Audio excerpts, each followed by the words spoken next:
బెజవాడ ఇంద్రకీలాద్రిపై అమ్మవారి శరన్నవరాత్రులు కన్నుల పండుగగా జరుగుతున్నాయి. నవరాత్రుల్లో 3వ రోజులో భాగంగా దుర్గమ్మ అన్నపూర్ణాదేవి అలంకారంలో భక్తులకు అభయ ప్రదానం ఇవ్వనున్నారు.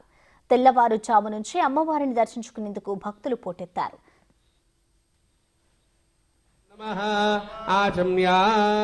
ఓం కేశవనారాయణ మాధవాయ స్వాహ, ఓం గోవిందాయ నమః, ఓం విష్ణవే నమః.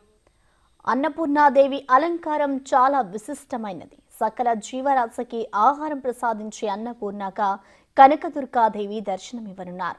ఓ చేతిలో అక్షయ పాత్ర, మరో చేతిలో గరిట పట్టి మానవాళి ఆకలి దప్పులను తీర్చే తల్లి అన్నపూర్ణాదేవి. నమః సర్వేభ్యో బ్రాహ్మణేభ్యో మహాజనేభ్యో నమో నమః. ఆచమ్యా ఓం కేశవనారాయణ మాధవాయ స్వాహ, ఓం గోవిందాయ నమః.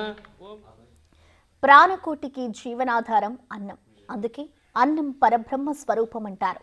సాక్షాత్తు పరమేశ్వరుడికే భిక్ష పెట్టిన దేవత అన్నపూర్ణాదేవి.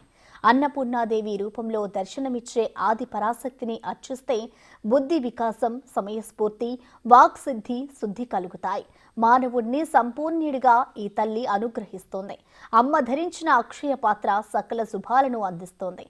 బిడ్డల ఆకలి తీర్చడానికి ఆది పరాశక్తే స్వయంగా అన్నపూర్ణాదేవిగా అవతారమెత్తారన్నది ప్రాశస్త్యం. ఓం త్రివిక్రమాయ నమః, ఓం వామనాయ నమః, ఓం శ్రీధరాయ నమః, ఋషికేశాయ నమః, పద్మనాభాయ నమః, దామోదరాయ నమః, వాసుదేవాయ నమః, సంకృష్ణాయ నమః, ప్రద్యుమ్నాయ నమః, నిరుద్ధాయ నమః. అధోం శ్రీ లక్ష్మీనారాయణాభ్యాం నమః, సజే పురందరాభ్యాం నమః.